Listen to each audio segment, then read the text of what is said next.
Hello and welcome to session 18. The topic of today's discussion is lipids, and here we will be discussing about uh, the uh, the introduction and functions of the lipids, and we will also have an overview of classification of the lipids. Yeah, so lipids are structurally diverse group of biomolecules. These are the organic molecules that are characterized by low solubility in water.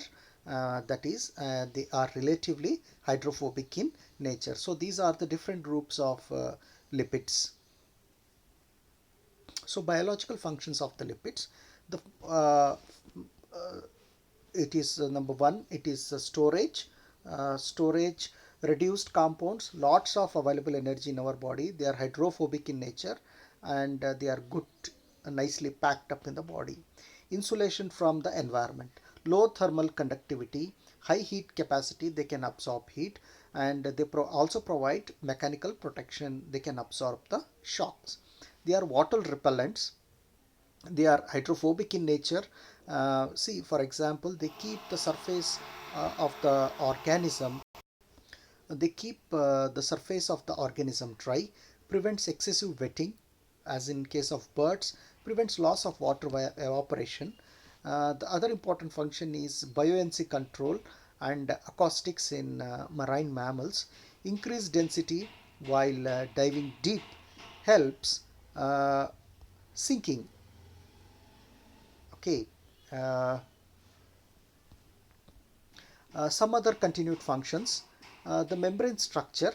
So when we come to the membrane structure, around 70% of the chemical component, around 70% of the chemical component, it is made up of the lipids. The cofactor for enzyme vitamin K, which is a blood clotting factor, coenzyme Q, which is responsible for the ATP synthesis in mitochondria, many signaling molecules, many signaling molecules yeah, many signaling molecules like the paracrine hormones, steroid hormones, growth factors, vitamin A and D, they are all lipid derived. The pigments, the color of tomatoes, carrots, pumpkins, and some birds is due to the lipid component. The antioxidants, uh, they are all the lipid derived. So lipids can provide fantastic pigments. uh, I had to leave this one in. It is too crazy not to. See, the bright red color, canthaxanthin and zeaxanthin, bright yellow. This is due to the lipid. Okay.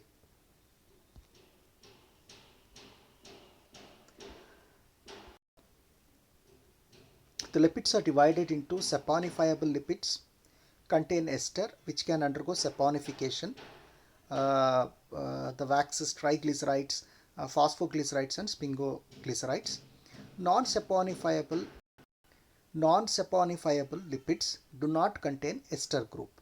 They do not contain the ester group and cannot be saponified. For examples, steroids and prostaglandins.